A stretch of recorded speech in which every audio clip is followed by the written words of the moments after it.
반갑습니다, 성도 여러분. 이렇게 수요일 예배로 성경 비유 본문을 같이 나눌 수 있게 되어서 좋은 것 같습니다.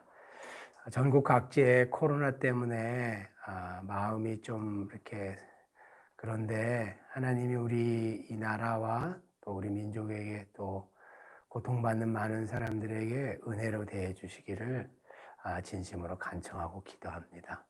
우리 자매님이 시작하는 기도 하심으로 예배를 시작하도록 하겠습니다.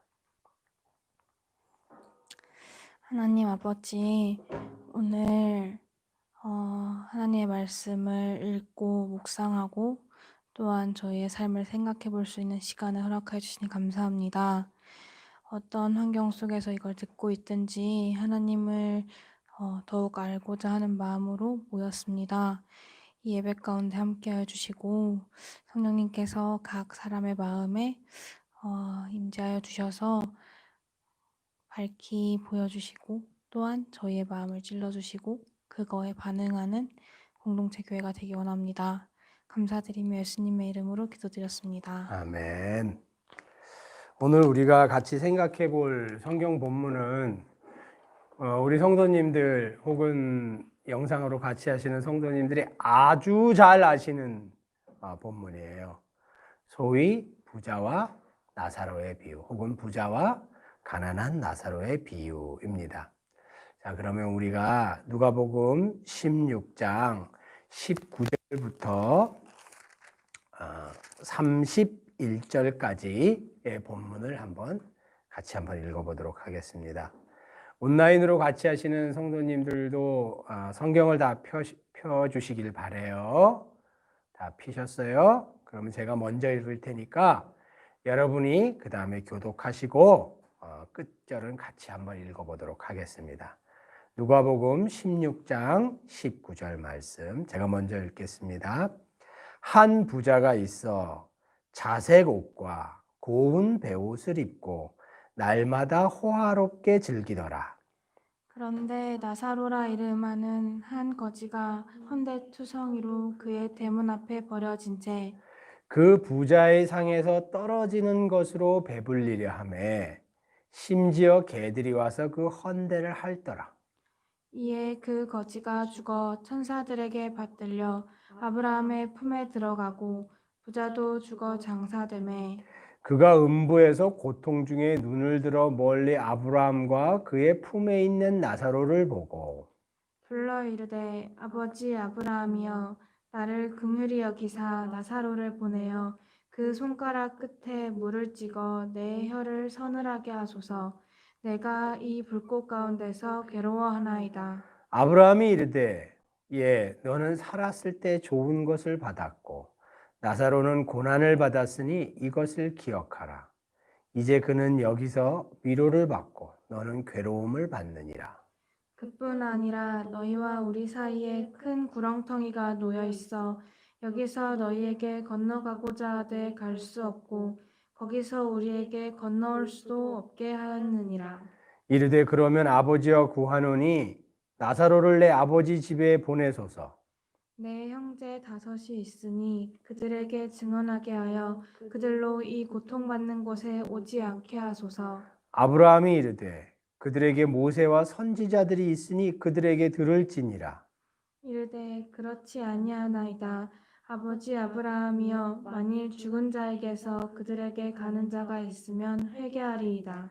같이 읽으시겠습니다. 이르되 모세와 선지자들에게 듣지 아니하면 비록 죽은 자 가운데서 살아나는 자가 있을지라도 권함을 받지 아니하리라 하였다 하시니라. 예, 여러분 이렇게 뵙게 돼서 반갑습니다. 오늘 우리가 읽은 이 본문을 같이 생각해 보기 전에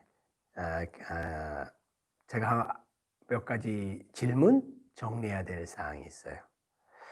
오늘 우리가 이 부자와 나사로 이 본문을 읽으면서 꼭 기억해야 될 첫 번째 사항은 뭐냐면 이 지금 우리가 읽은 이 본문이 있잖아요. 이 본문은 비유다라는 거예요. 말뜻을 이해하셨죠? 실제 상황을 기록한 것이 아니고 비유다라는 거예요. 이해하셨죠? 비유는 있을 법한 이야기를 도입해서 무언가 교훈을 주려고 하는 장치였다라고 설명해 드렸잖아요. 그러니까 지금 우리가 읽은 이 한 부자와 나사로가 나와서 음부와 천국으로 가고 뭐 손가락 끝에 물 찍어서 보내주세요 하는 일들이 실제로 있었다고 생각하고 읽으시면은 안 돼요. 이건 비유다. 이해하셨죠? 두 번째 우리가 또 기억해야 될 거는 이 부자와 가난한 나사로의 비유는 앞에 나온 비유와 주제가 일맥상통한다라는 것을 이해할 필요가 있어요. 우리가 저번 주에 같이 생각해 본 앞에 나와 있는 비유가 뭐죠? 불의한 청지기의 비유였잖아요. 그죠? 불의한 청지기의 비유 혹은 부정직한 청지기의 비유라는 걸 우리가 같이 생각해 봤잖아요. 그 불의한 청지기 비유 본문 뒤에 나오는 본문들은 또 뭐였었죠? 우리가 이것도 공부했어요. 그 뒤에 나오는 본문은 뭐였죠? 간단히 얘기하면 한 하인이 하나님과 재물을 겸하여 섬길 수 없다. 둘 중에 하나만 섬길 수 있어. 이런 본문이 나왔단 말이에요. 그리고 그 본문 뒤에 예수님을 통해서 열리는 하나님 나라는 재물관이 얼마나 혁명적이고 파격적으로 바뀌는 거에 대해서 설명하는 이혼과 관련돼 있는 그 율법을 얼마나 파격적이고 혁명적으로 확대 적용할 수 있는가라는 얘기의 본문이 그 뒤에 따라 나왔죠. 그 다음에 나오는 게 부자와 나사로의 비유예요. 그러면 이 부자와 가난한 나사로의 비유의 주제는 뭘까요? 이것 또한 재물이에요. 지옥 뭐 이런 문제가 주 포인트가 아니고 재물이에요. 돈과 돈을 어떻게 사용하느냐의 그 결말이 이런 결말 저런 결말로 날 것이다 라는 것이 이 부자와 가난한 나사로 비유의 핵심 주제예요. 그러니까 불의한 청지기의 비유와 사실은 주제가 똑같죠. 불의한 청지기의 비유는 이거였었잖아요. 너한테 지금 허락된 그 재물이 너 거 아니고 주인 건데 너가 허랑방탕하게 쓰다가 주인이 급작스럽게 결산하러 오는 그 일을 맡게 된다면, 그렇다면 그때라도 너가 정신 차리고 너한테 맡겨진 주인의 재물을 가지고 가난한 사람들, 어려움 당한 사람들에게 잘 나눠준다면, 그렇다면 너한테 미래가 보장될 거야 라는 것이 불의한 청지기의 비유의 어떤 핵심적인 교훈이었잖아요. 그럼 오늘 우리가 생각하는 이 부자와 가난한 나사로의 비유의 핵심적인 주제는 뭘까? 교훈은 뭘까? 한번 생각해 봤으면 좋겠어요. 또 우리가 이 비유 본문을 한 절씩 읽기 전에 또 고민해 보고 싶은 거는 뭐냐면, 예수님은 그래서 결국 이 얘기를 꺼내신 의도가 뭘까? 지금 예수님이 말씀하시는 거잖아요. 이 지금 부자와 가난한 나사로의 비유를 듣는 그 대상은 누굴까요? 16장 1절에 가면 있어요. 누구에게 지금 이 비유를 계속 얘기하셔요? 16장 1절에 제자들에게 얘기하고 계세요. 제자들에게 불의한 청지기의 비유도 말씀하시고, 그 다리의 본문에 해당하는 그 본문도 말씀하시고, 지금 부자와 가난한 나사로의 비유 본문에 대해서도 제자들에게 말씀하시는 거예요. 그럼 예수님이 그 당시에 예수님 당신을 쫓아다니는 제자들에게 이 부자와 가난한 나사로의 비유를 들려주면서 이야기하시려고 했던 어떤 본래의 목적은 뭘까를 한번 생각하면서 이 본문을 읽어봐요. 또 그 예수님의 이야기를 자기의 글에 인용해서 갖고 온 누가는 이 본문을 이렇게 인용하면서 자기가 섬기는, 자신이 섬기는 누가 교회 공동체의 성도들에게 뭘 얘기하려고 하는 걸까? 또 우리가 중요하니까 성령 하나님은 이 성경을 지금까지 전승으로 우리에게 주셔서 우리에게 이것을 읽고 깨닫게 해주셨는데, 도대체 성령 하나님은 이 본문을 통해서 지금 교회 시대에 있는 성도들에게는 뭔 얘기를 하시려고 하시는 걸까? 이걸 한번 생각해 보면 우리에게 유익이 있을 것 같아요. 자, 그러면 우리 한번 읽어볼까요? 19절부터 천천히 한번 읽어볼게요. 19절, 한 부자가 있어 자색 옷과 고운 베옷을 입고 날마다 호화롭게 즐기더라. 이렇게 나와 있네요. 한 부자가 있어 자색 옷. 이 자색 옷은 어떤 색깔의 옷인지 여러분 아셔요? 보라색? 보라색. 보라색의 옷이에요. 보라색의 겉옷이에요. 보라색의 겉옷 혹은 보라색의 외투, 뭐 이런 걸 뜻해요. 그 당시에 보라색은 세 종류의 색깔이 있었대요. 약간 틀린 종류의 세 종류의 보라색 색깔이 있었는데, 다 이거는 뭘 뜻하냐면 로열 클래스를 나타내는 거예요. 로열 클래스가 아닌 사람들은 감히 이 색깔의 옷을 입을 수가 없었어요. 그리고 이 색깔의 옷을 입는다는 것은 자신의 신분을 다른 사람들에게 과시하는 이런 어떤 표현 중에 하나였어요. 그러니까 이 사람의 신분은 굉장히 요새로 얘기하면 상류층이죠. 이 당시에 상류층은 권력만 갖고 있었던 게 아니고 종교적인 존경과 그리고 부도 한꺼번에 갖고 있었던 사람들이에요. 그리고 그 뒤에 나온 고운 베옷 이렇게 나와 있잖아요. 고운 베옷은 무엇을 뜻하냐면 요새 말로 얘기하면 속옷을 뜻해요. 속옷. 이 당시에 평민들은, 가난한 사람들은 속옷을 입지 못했어요. 겉옷 하나만 입고 살았어요. 이 사람은 부자였기 때문에 바깥 겉옷, 이 보라 색깔의 자색의 그 겉옷도 입고 속살이 이렇게 물르지 않고 해지지 않도록 아주 부드럽고 아주 고운 그런 아마포의 베옷을 속옷으로 입었다라고 지금 이 본문은 이야기하네요. 그러면 요새로 얘기하면 뭐 어떻게 표현할 수 있을까요? 아주 멋진 그 명품의 그 외복, 외투도 입고, 그리고 멋진 뭐 어떤 브랜드 속옷이 있을까요? 그런 속옷도 입었다. 뭐 이렇게 표현할 수 있어요. 그리고 이 사람이 날마다 호화롭게 즐기더라 이렇게 표현하고 있는데, 날마다 호화롭게 즐기더라라는 이 표현을 한번 선생님이 찾아보니까 어떻게 돼 있냐면, 자기에게 주어진 재물을 가지고 매일매일 깊은 만족감 안에서 살았다, 뭐 이런 식의 표현이에요.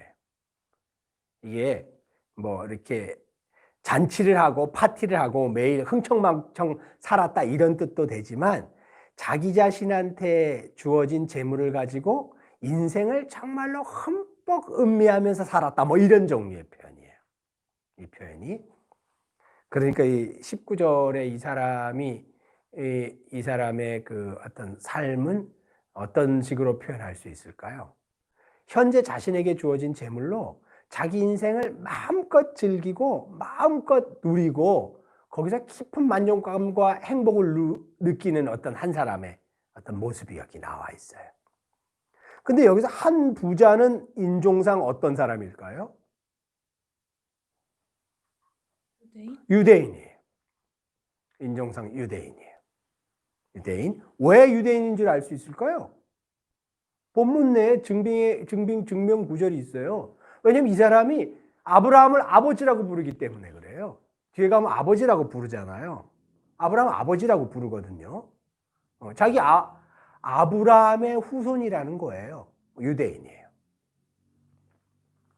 자, 우리 19절은 잘 이해하실 수 있겠죠? 20절 한번 읽어볼게요. 그런데 나사로라 이름하는 한 거지가 헌데투성이로 그의 대문 앞에 버려진 채, 우리의 그 개역개정 성경을 이렇게 번역해 놨는데, 이 번역은 이 본문을 이해하는데 굉장히 미흡해요. 번역 자체가. 여기 20절의 본문을 뭐 영어 성경이나 다른 번역본을 같이 보시면 훨씬 이해하실 수 있어요. 20절에 대문 앞에 버려진 채라고 번역돼 있잖아요. 이거를 정확하고 그리고 쉬운 표현으로 바꾸면 다른 사람들이 나사로를 부자의 대문 앞에 갖다 놓았다라는 뜻이에요. 다른 사람들이 나사로를 부자의 대문 앞에 갖다 놓았다라는 뜻이에요. 나사로가 자기 힘으로 가거나 자기 힘으로 기어가거나 걸어갔다는 뜻이 아니고, 다른 사람들이 나사로를 뭐 짊어지든 업었든 어디에 뭐 얹어서든 나사로를 그 부자의 대문 앞에 갖다 놓았다라는 뜻이에요. 근데 여러분, 왜 다른 사람들이 이 거지 나사로를 부자의 대문 앞에 갖다 놓았을까요?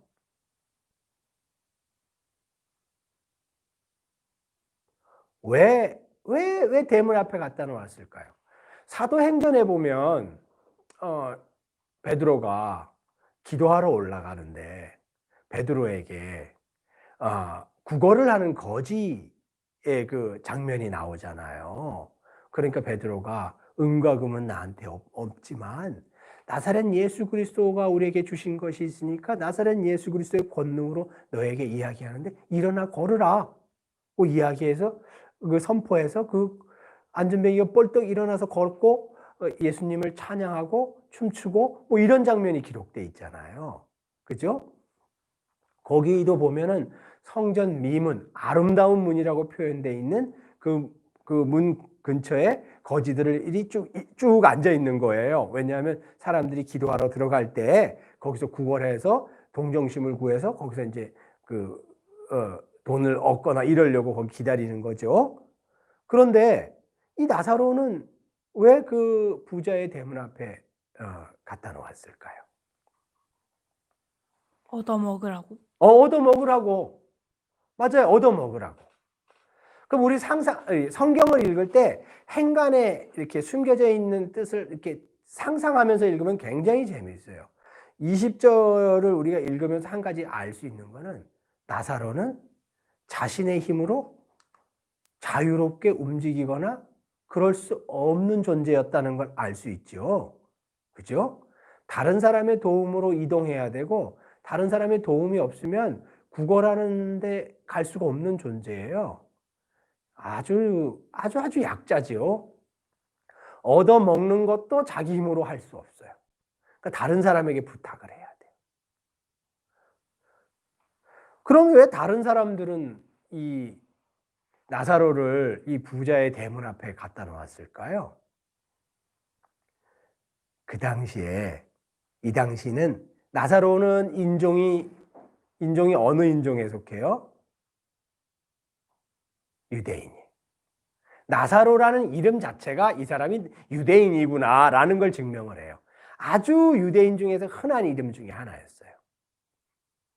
그 당시에 유대인 공동체는 그 공동체 내에 가난한 형제가 있으면, 가난한 자매, 가난한 고아, 아무튼 가난한 사람들이 있으면 이 가난한 사람들을 경제적으로 부조하고 책임지는 것은 누구의 책임이었냐면 이 공동체 전체의 책임이자 특히 그 중에 재력이 있거나 재물이 있는 형제 자매들의 책임이었어요.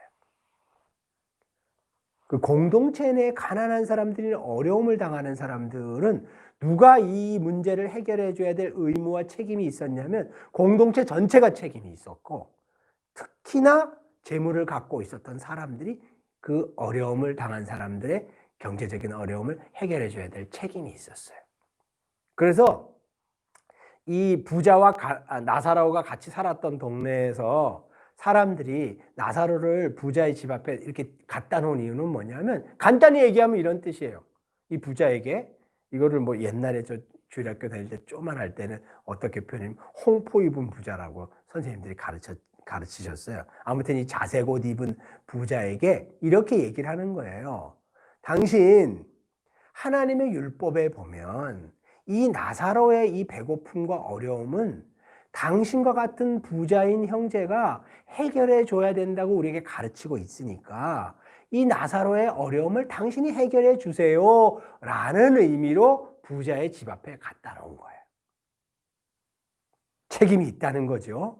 공동체 안에 궁핍하거나 어려움을 당하거나 아픔이 있거나 연약하거나 한 이런 문제가 발생하는 형제 자매들의 삶에 대해서는 그 다른 공동체의 공동의 일원이 책임을 져야 한다는 것이 하나님이 정해놓은 원칙이라는 거예요.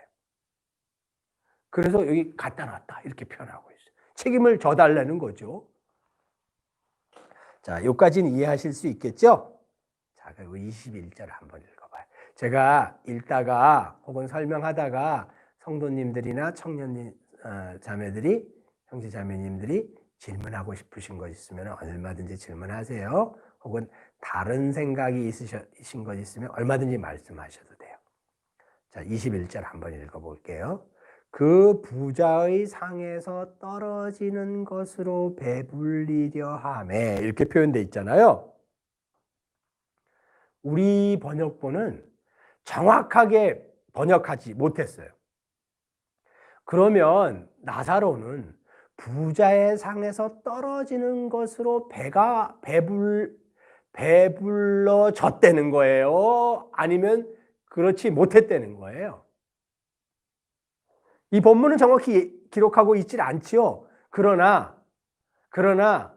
이 원문을 직역한 그 문맥을 보면 나사로는 부자의 상에서 떨어지는 것으로 배를 채우려고 했지만 채우지 못했다는 거예요. 채우지 못했다는 거예요. 그리고 이 21절 본문을 한번 잘 읽어보면 그 부자의 상에서 떨어지는 것으로 배불리려 하며 이렇게 표현되어 있잖아요. 근데 영어 성경이나 다른 번역본을 한번 보시면 부자의 상에서 떨어지는 것으로 나사로가 주워 먹었다는 게 아니고 부자의 상에 떨어지는 것을 다른 사람이 나사로에게 줘서 나사로가 그것을 받아 먹으려고 했는데 그게 안 됐다 이런 뜻으로 표현되어 있어요. 그럼 무슨 의미냐면 제가 이걸 왜 이렇게 구체적으로 설명하냐면 나사로는 부자의 상에서 떨어지는 것을 받아먹기를 간절히 원했는데 주지 않았다는 거예요. 그래서 못 먹었다는 거예요. 잔인하죠? 주지 않았다는 거예요. 나사로가 몸이 불편해서 천천히 기어가 갖고 부자의 상에서 떨어지는 빵 부스러기나 음식 부스러기를 주워 먹으려고 하는데 다른 사람에서 먼저 확 주워 먹어갖고 나사로가 못 먹었다 이런 뜻이 아니고 원문의 뜻은 그런 뜻이 아니고 원문의 뜻은 어떻게 정확히 표현되어 있냐면 나사로는 정말로 주는 것을 받아 먹기를 정말로 갈망했는데 아무도 주지 않았다는 거예요. 잔인하죠? 주지 않았다는 거예요. 그럼 이 본문을 이렇게 읽으면 우리 마음속에 뭔가 다른 감정 같은 게 들어요. 그죠? 왜 안 줬지? 생각이 들잖아요. 심지어 그게 땅바닥에 떨어지는 건데 이 매일 잔치를 하는 이 부자가 그걸 주워 먹을 리가 없잖아요. 혹은 부자의 친구들이 잔치에 같이 왔다고 가정을 해보면 그 사람들이 그걸 먹을 이유가 없잖아요. 안 먹을 거 아니에요. 땅에 떨어진 건데. 그래서 나사로가 와서 그걸 구걸하는데 안 줬다는 거예요.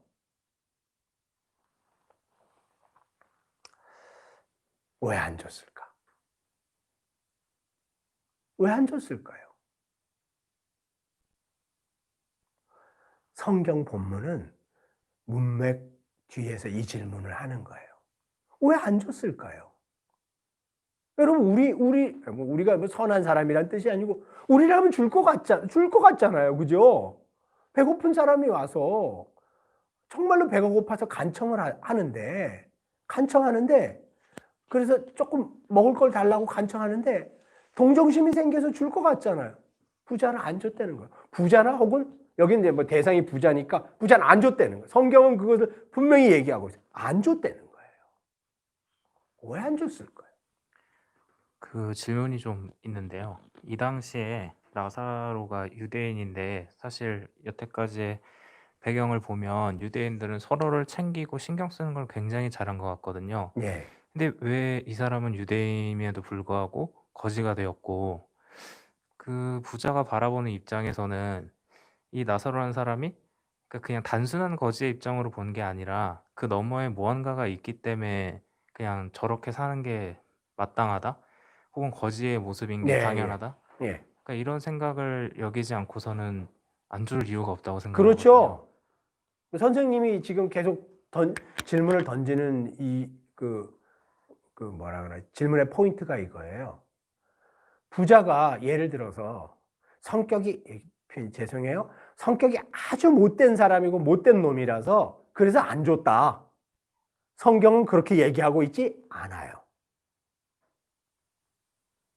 성경 그렇게 이야기하고 있질 않아요. 성격이 굉장히 괴팍해갖고 안 줬다 이렇게 얘기하고 있질 않는다는 거예요. 뭔가 부자는 부자의 나름의 이유가 있었기 때문에 나사로에게 안 주는 행동을 했다는 거예요. 성경은 그것에 대해서 본문 내에서 답을 주고 있어요. 선생님이 지금 답을 금방 할 수도 있지만 뒤에 이 답이 나오거든요. 그러니까 한번 궁금증을 갖고 생각해 보세요. 이 방송을 같이 보는 성도 여러분, 이 부자는 도대체 이 배고픔 때문에 이렇게 간절히 간청하는 나사로에게 먹을 것을 왜 주기를 안 줬을까요? 왜 이 사람을 이렇게 홀대했을까요? 자, 선생님이 질문만 일단 던지고,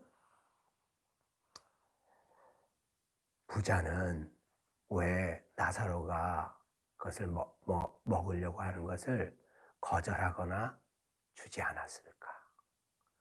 그 부자는 무슨 생각으로 그렇게 행동했을까? 그랬을 때 나사로의 마음은 어땠을까? 이걸 한번 생각해 봐요.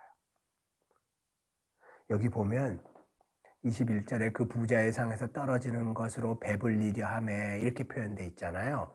선생님이 단어 연구를 좀 해보니까 어떤 뜻을 배불리려 하매라는 이 단어의 헬라어의 단어에 어떤 의미가 표현되냐면 간절히 간청하고 갈망했으나 라는 뜻이 담겨져 있어요. 정말로 간절히 요청했다는 거죠. 근데 거절당했다는 거예요. 거절당했다. 자, 그 다음 본문 한번 읽어볼까요? 심지어 개들이 와서 그 헌대를 핥았다. 이렇게 나와 있네요. 여기 보면 우리 그 중간 구절에 심지어 이렇게 표현되어 있잖아요. 이 성경의 그 헬라어 원문에 가보면 이 단어가 그대로 나와 있어요. 심지어라는 단어가 나와 있어요. 여러분, 저는 강아지를 키워보지 않아서 잘 모르는데 개가 다른 개나 혹은 다른 동물을 핥아줄 때의 개의 심정은, 개의 마음의 상태는, 개의 의도는 어떤 의도인가요? 적대감? 어떤 의도인가요?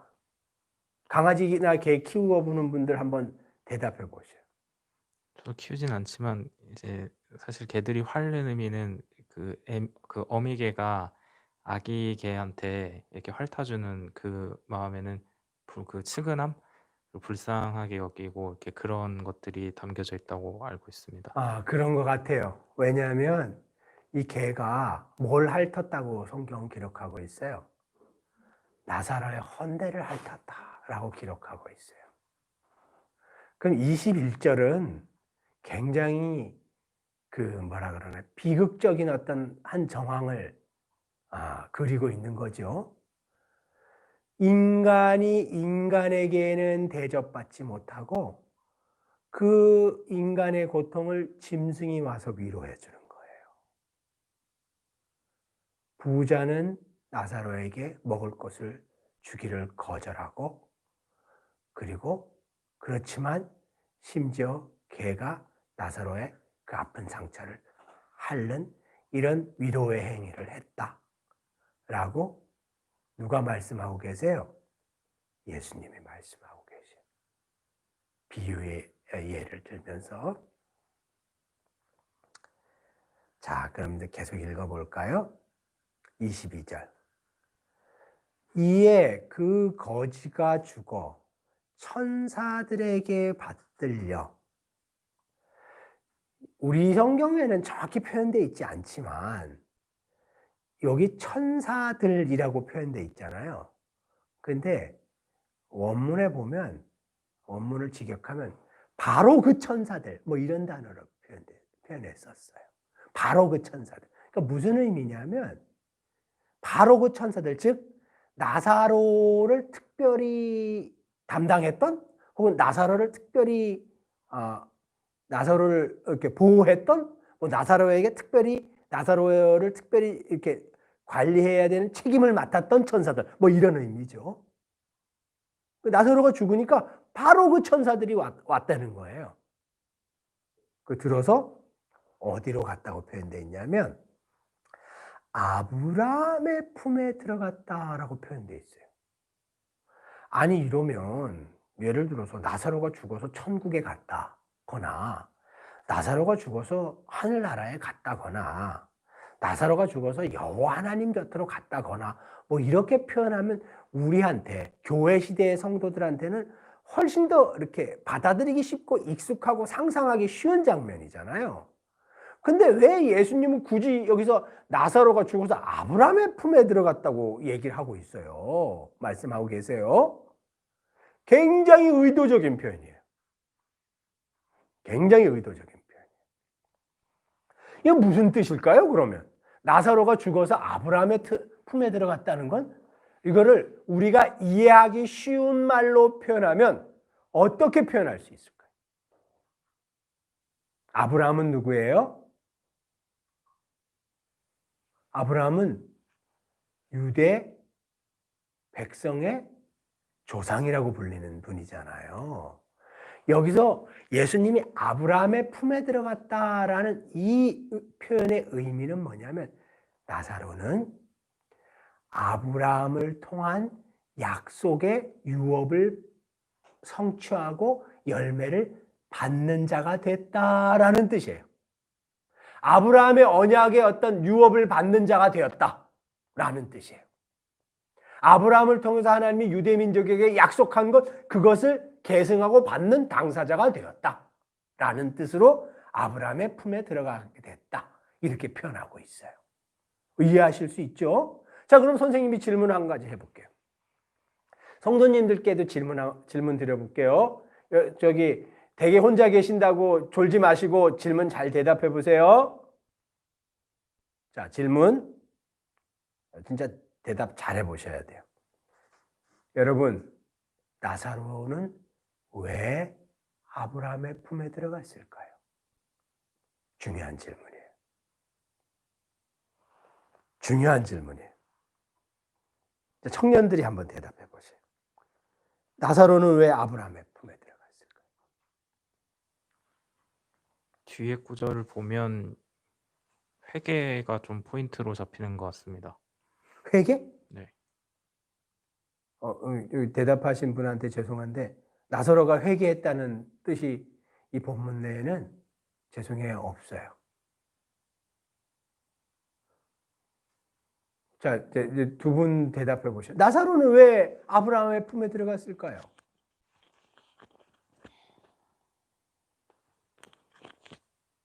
그냥 본문만 보면 본문을 봐야죠. 나사로는 고난을 받아서. 고난을 받아서.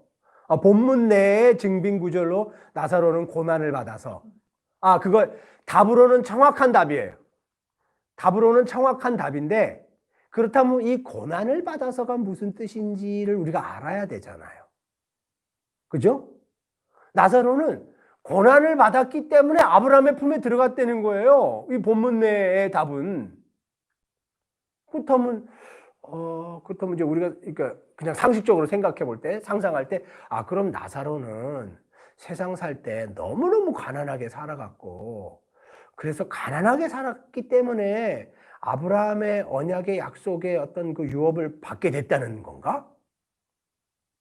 그럼 가난한 사람은 다 하나님의 유업 약속을 받는 어떤 그런 존재가 된다는 건가?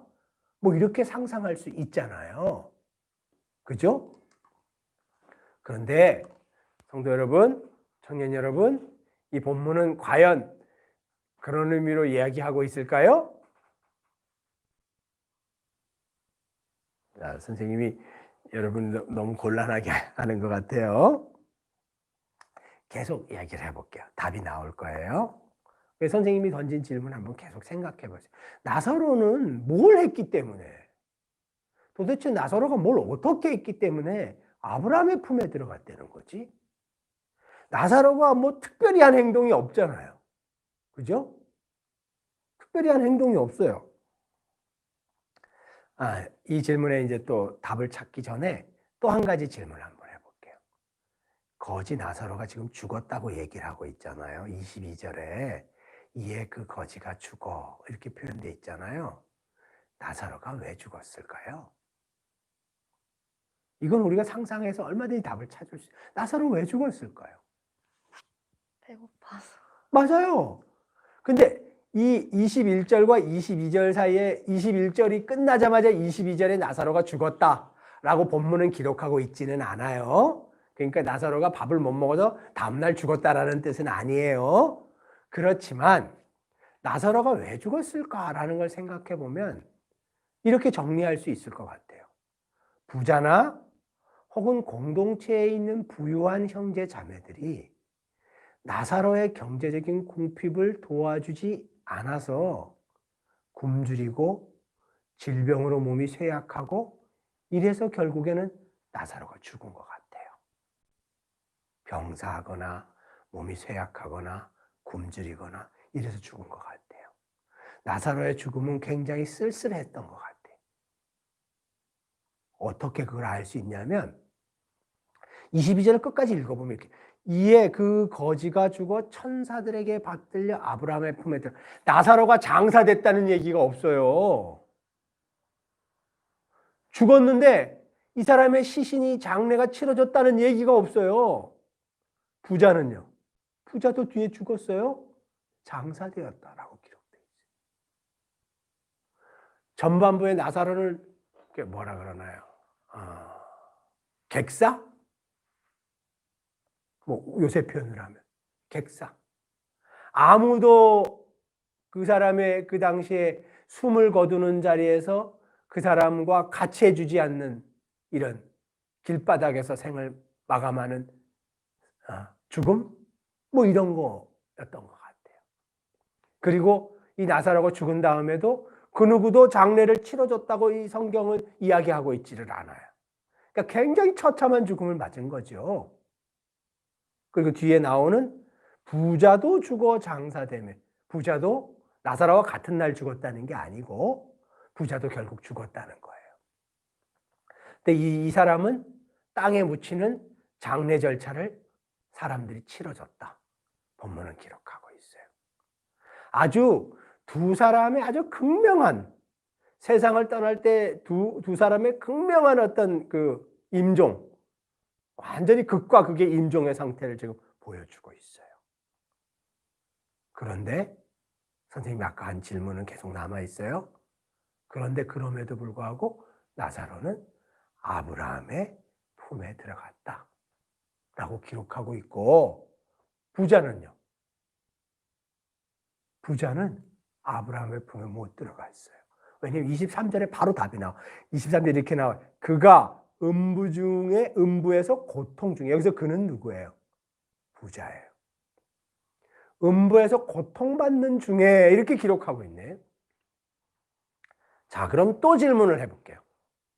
오늘 이렇게 제가 답은 안 드리고 계속 질문만 왜 합니까? 이렇게 여러분이 이렇게 생각하실 수도 있는데 한번 생각해 보시라고 질문을 드리는 거예요.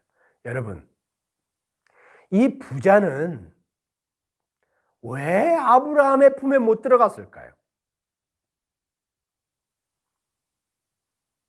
부자는 왜 아브라함의 품에 못 들어갔을까요? 이 본문은 못 들어갔다고 얘기하고 있잖아요.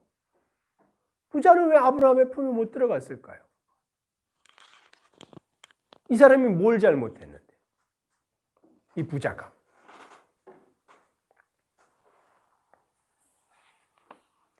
나사로를 이렇게 가난한 사람을 돕지 않아서. 가난한 사람 돕지 않아서. 그렇죠. 우리가 이 문맥만으로도 충분히 그건 예상할 수 있죠. 그죠? 부자는 돕지 않았죠.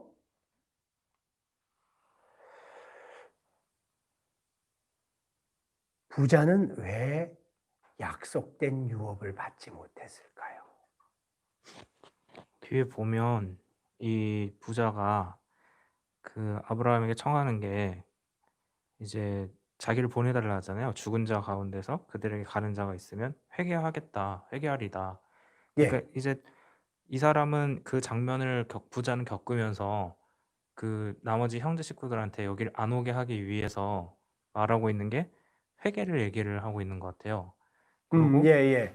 근데 이제 뒤에 또 이 아브라함이 또 말하는 걸 보면 죽은 자 가운데서 살아난 자가 있어가지고 그걸 얘기해도 권함을 받지 않을 거다. 예. 그러면서 이제 얘기를 하는 게 결국은 이 사후 세계라고 해야 될까? 그러니까 이런 것들에 대해서 이게 진짜 실제하고 너네가 그렇게 살다가는 진짜 이 불구덩이로 온다.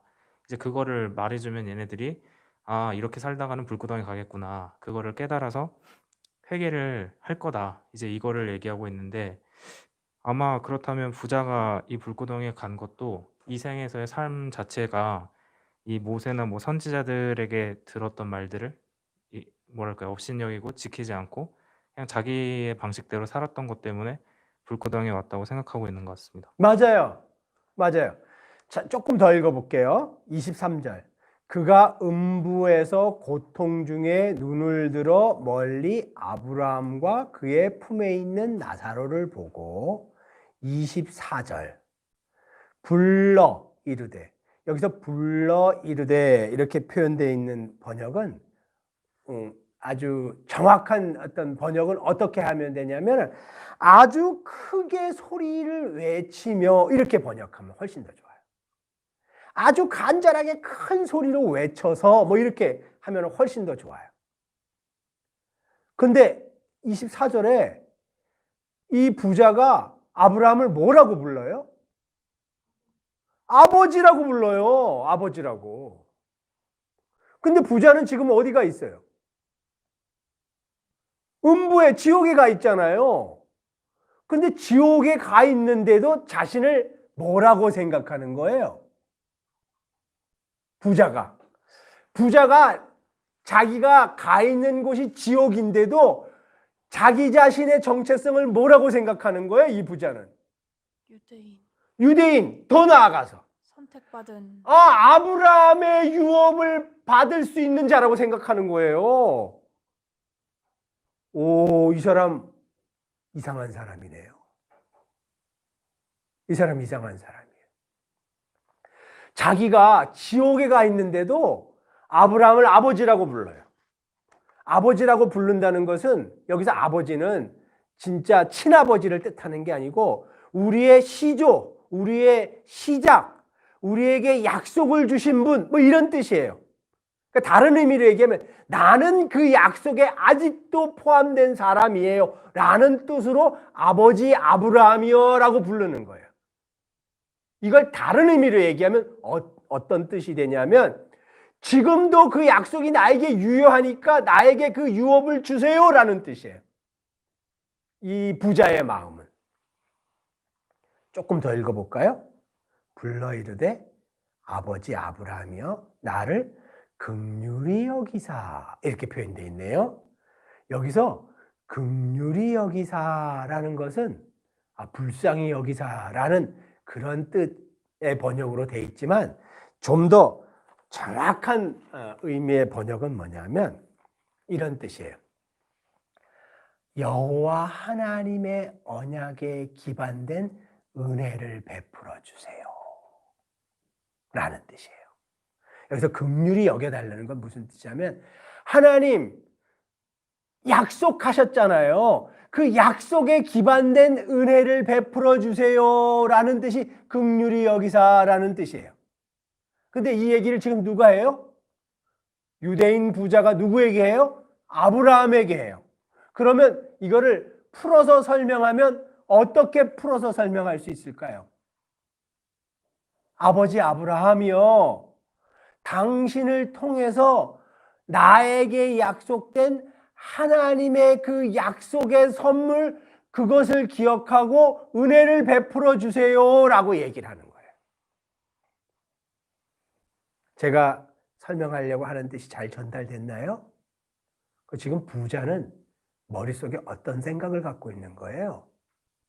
나 음부에 와 있어도 그래도 아브라함의 유업을 받을 자격이 있는 자야 라고 생각하는 거예요. 이 사람의 생각은. 그래서 심지어 너무 뻔뻔하고 너무 당당하게 아버지 아브라함이요, 당신을 통해서 여호와가 나에게, 우리 유대인에게 주시겠다고 약속한 그 언약, 약속 지켜줘요, 이렇게 얘기하는 거예요. 오, 이 사람 뻔뻔한 사람이네요. 나 유대인이지 않습니까? 나 아브라함의 언약에 의하면 당연히 여호와의 은혜를 받을 자격이 있는 자예요. 아브라함의 언약 안에 있는 유대인으로서 하나님의 은혜를 요청할 자격이 있는 자예요. 내가 여기 있을 사람이 아니에요 라는 마음을 이 부자는 갖고 있었어요. 조금 더 읽어볼게요. 그래서 이 사람이 뭐라고 얘기를 하냐면, 나사로를 보내서 손가락 끝에 물을 찍어서 내 혀를 서늘하게 해주세요. 내가 이 불꽃 가운데서 괴로워합니다 라고 얘기를 해요. 그러니까 25절 읽어볼게요.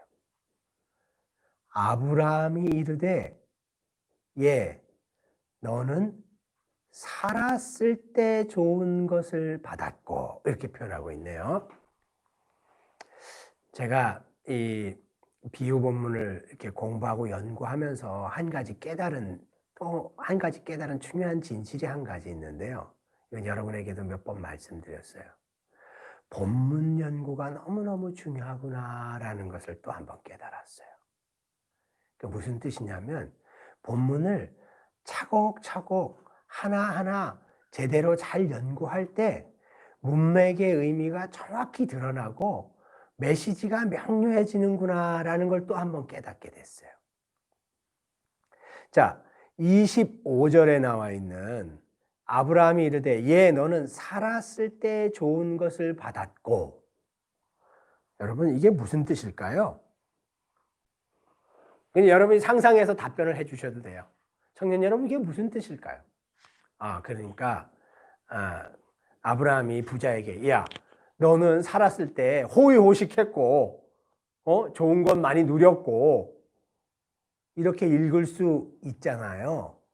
또 그렇게 읽기가 쉽잖아요. 그런데 이 본문은 그렇게 읽으면 본문의 뜻을 100% 이해한 게 아니에요.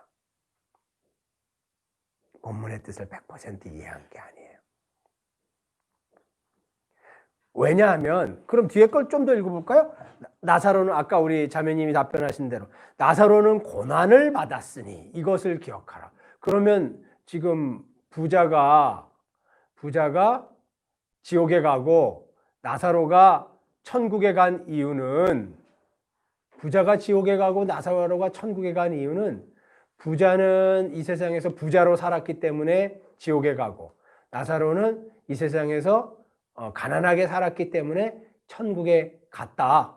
이렇게 이 본문은 이야기하는 것처럼 보이잖아요. 그런데 사실은 그게 정확한 읽기는 아니라는 거예요.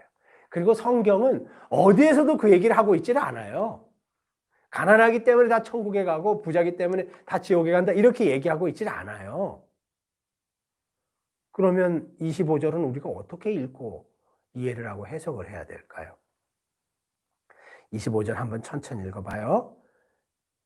왜냐하면 이게 부자가 지옥에 간 이유와 나사로가 천국에 간 이유에 대한 아브라함의 입을 통한 예수님의 답이기 때문에 그래요. 그래서 우리는 25절 본문을 잘 이해해야만 이 비유 본문의 어떤 교훈을 잘 추릴 수가 있어요. 25절 한번 더 읽어볼게요. 25절. 아브라함이 이르되 너는 살았을 때 좋은 것을 받았고 나사로는 고난을 받았다. 이것을 기억해라. 이제 그는 여기서 위로를 받고 너는 괴로움을 받는다. 일단 우리가 주목해야 될 거는 아브라함이 부자와 나사로의 어떤 시절의 행동을 가지고 천국과 지옥 가는 기준으로 삼고 있다는 거예요. 그걸 찾을 수 있어요. 살아있을 때. 25절은 분명히 이렇게 얘기해요. 이제 부자에게 너는 살아있을 때 이렇게 했고 나사로는 살아있을 때 이렇게 했잖아. 그걸 기억해봐. 이렇게 얘기하고 있거든요. 우리가 일단 한 가지 중요한 교훈을 잡을 수 있어요. 살아있을 때 어떻게 했느냐에 따라서 어떤 존재는 천국에 가고 어떤 존재는 지옥에 간다는 거예요. 분명히 이 본문은 그 얘기를 하고 있죠. 살아있을 때. 살아있을 때. 혹은 이걸 우리의 쉬운 표현으로 바꾸면 너의 인생 동안, 너의 인생살이 동안 어떻게 했느냐에 따라서 이렇게 됐고 저렇게 됐잖아. 이렇게 얘기를 하는 거예요. 자, 살아있을 때 좋은 것. 부자에게 하는 거예요. 아브라함이 대답하는 거죠. 좋은 것은 뭘까요? 이 좋은 것은 우리가 상상하는 좋은 것의 의미가 아니고 선생님이 한번 찾아보니까 마땅히 받아야 된다고 생각하는 것이에요. 마땅히 받아야 된다고 생각하는 것. 누가? 부자가. 왜요? 나 여호와를 잘 섬기는 유대인이야. 따라서 그 증거로 풍요로운 그런 재물을 하나님이 주셨어. 이 재물을 누리고 쓰고 맛보고 사는 것은 나에게 마땅히 주어진 권리이자 마땅히 받아야 하는 것이야. 라는 의미가 여기서 좋은 것이라는 번역의 뜻이에요. 여러분 이해하셨죠? 유대인으로서 자신이 세상살이를 살아가면서 하나님으로부터 온 것 당연히 내 거고 내가 마땅히 누리고 마땅히 쓸 수 있고 마땅히 즐길 수 있는 거예요. 왜냐하면 나는 하나님 앞에 의로운 자기 때문에 그래 라고 생각하는 것, 이것을 좋은 것이라고 번역해놨어요. 그리고 그 뒤에 좋은 것을 받았고 이렇게 표현하고 있잖아요. 받았고라는 이 번역도 정확한 번역은 아니에요. 정확한 번역은 어떻게 하면 되냐면 좋은 것을 적극적으로 움켜잡았고 너 것으로 했고 내 것으로 했고 적극적으로 취했고 뭐 이렇게 하면 훨씬 더 이해하기가 쉬워요.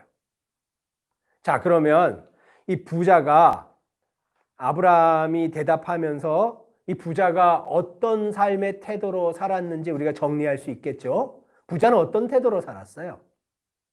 자신에게 온 재물이 마땅히 자기가 누릴 만한 권한과 그런 어떤 그런 하나님으로부터 온 선물을 마땅히 누릴 만한 자격이 있다고 생각하고 그 재물을 적극적으로 활용하고 적극적으로 누리고 적극적으로 쌓고 적극적으로 잡았고 이렇게 이걸 이렇게 풀이하면서 번역할 수 있어요. 아브라함이 부자에게 대답하고 있는 장면 이거예요.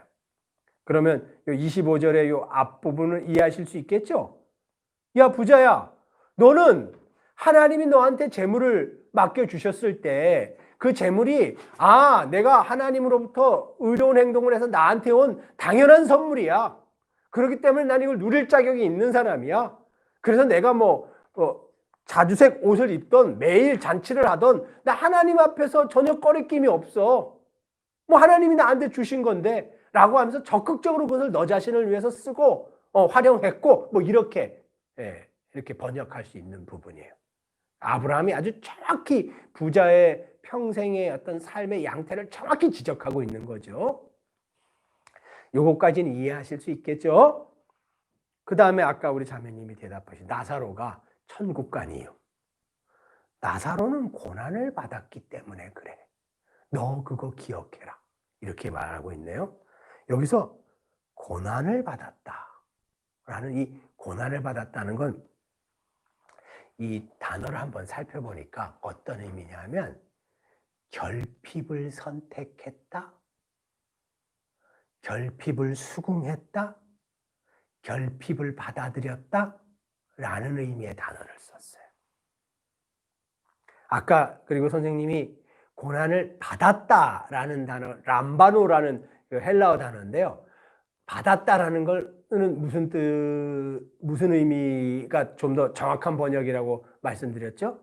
이렇게 수동적으로 이렇게 받는다는 뜻이 아니고 적극적으로 그걸 선택했다는 뜻이에요. 잡았다. 적극적으로 잡았다라는 뜻이에요. 그러면 이 나사로의 어떤 삶은 어떻게 우리가 요새 말로 표현할 수 있을까요? 물질적인 결핍? 물질적인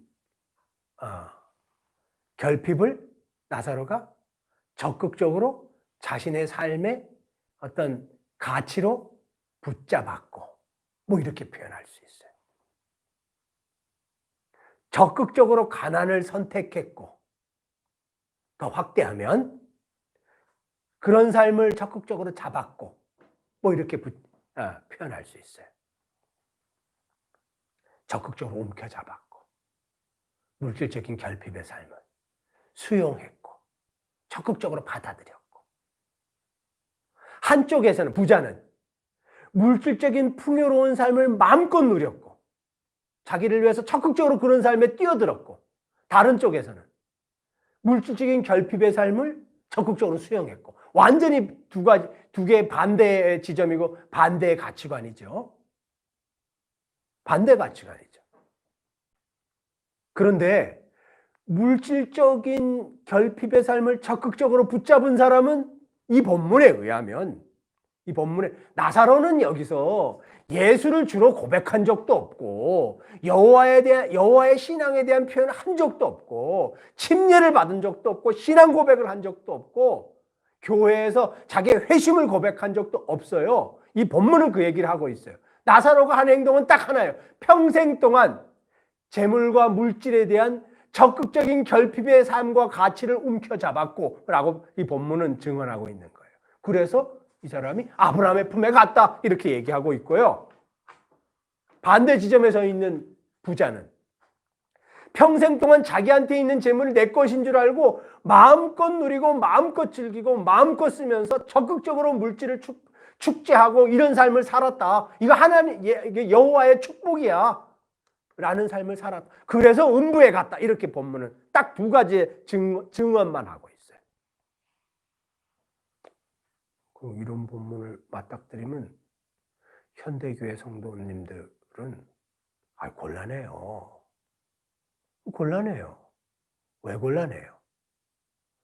우리가 알고 있는 성경 지식이나 교리와 너무 충돌해요. 충돌해도 너무 충돌해요. 근데 이거 예수님이 하시는 말씀이니까 이거 없다고 또 할 수도 없잖아요. 너무 충돌해요. 자, 조금 더 읽어볼까요? 25절이 아직도 안 끝났어요. 왜냐하면 이게 25절이 핵심 키포인트 그 구절이기 때문에 그래요. 기억해라. 이제 그는 여기서 25절 하반절이에요. 이제 그는 여기서 그는 누구예요? 나사로잖아요. 이제 그는 여기는 어디예요? 아브라함의 품이겠죠. 요새 버전으로 바꾸면 천국이겠죠. 이제 그는 여기서 위로를 받고 이렇게 표현되어 있는데 이것도 정확한 번역은 아니에요. 위로를 받고는 그래 너 잘했어 뭐 이런 뜻, 그래 그동안 수고했어 뭐 이런 뜻으로 우리가 이렇게 뭐라 그러나 읽고 해석할 수 있잖아요. 근데 정확한 의미는 그게 아니고 위로를 받다라는 단어를 한번 선생님이 찾아보니까 하나님의 법정에서 의인으로 인정받고라는 의미의 단어를 썼어요. 이제부터는 만약에 이게 이런 의미라면 이제부터는 무서워지는 거예요. 나사로가 예수님이 아브라함의 입을 통해서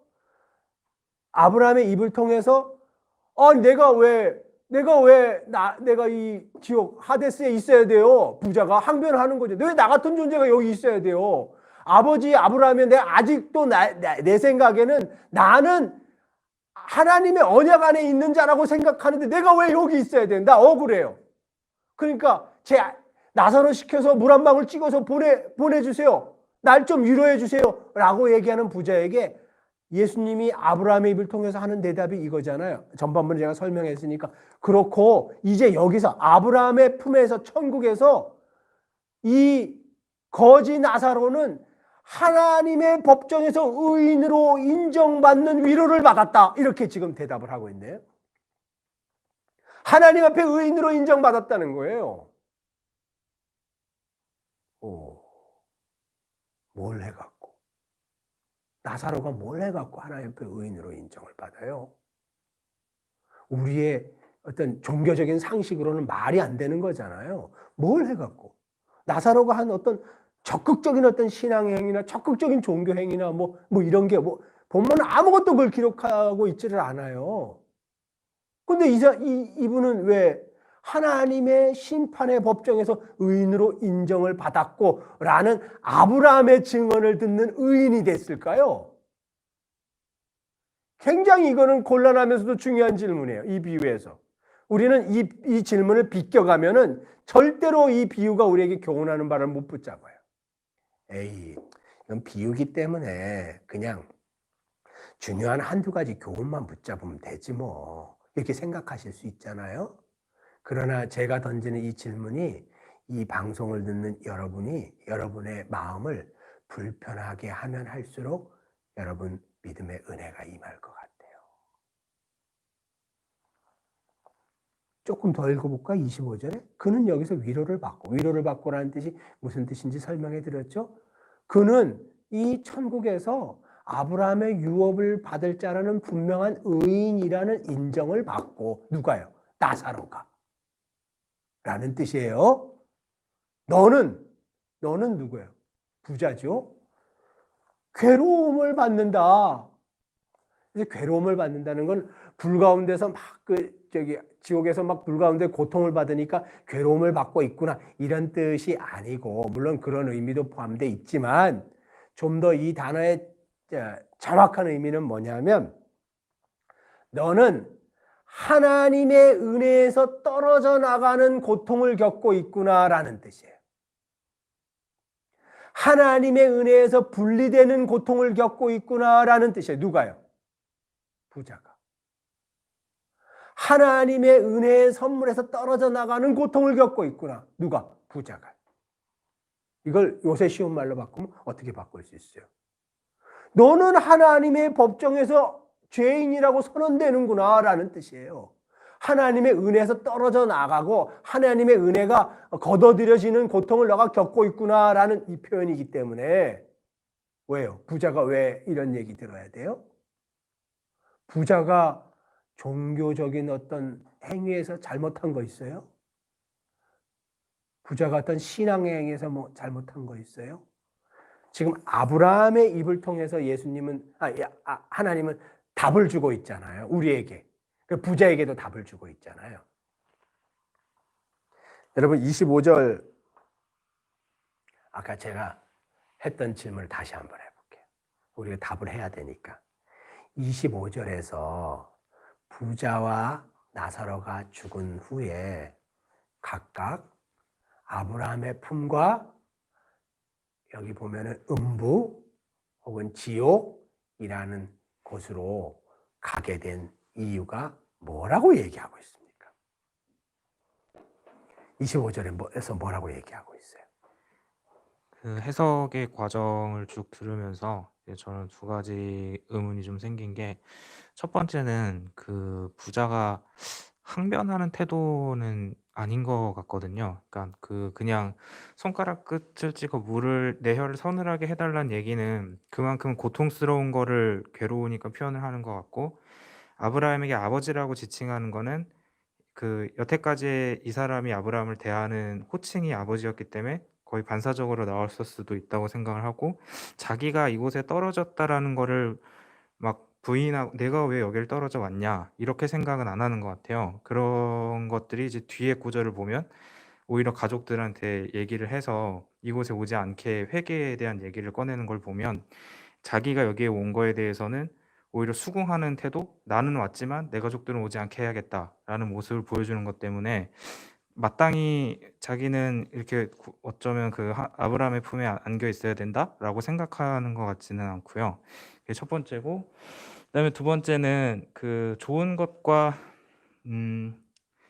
고난을 받았다, 이 두 가지를 이제 잘 해석을 해야 될 것 같아요. 그리고 또한 이게 문맥상으로 예수님이 진짜 얘기하고 싶어 하시는 포인트가 어디에 있는가를 집중해 보면, 당시에 이 앞구절 14절 18절은 바리새인들이 돈을 좋아하는 자들에 대해서 이 얘기를 듣고 비웃는 걸 보고 예수님께서 이제 다시 한번 얘기를 하시는 걸 보면, 바리새인들은 자신의 물질적인 축복이나 이런 것들이 하나님이 당연히 자기에게 주어서 이걸 통해서 나는 그 하나님의 나라에 들어가는 것도 얻었고, 또한 현세에서 내가 이런 걸 누리는 건 당연하다라고 생각을 하고 이거를 담담하게 그냥 자기의 방식대로 사용한 게 문제인 건지, 아니면 하나님이 청지기적으로 재물을 허락했을 때 그것을 하나님의 뜻대로 쓰지 않은 게 문제였던 건지를 잘 구별을 해야 될 것 같아요.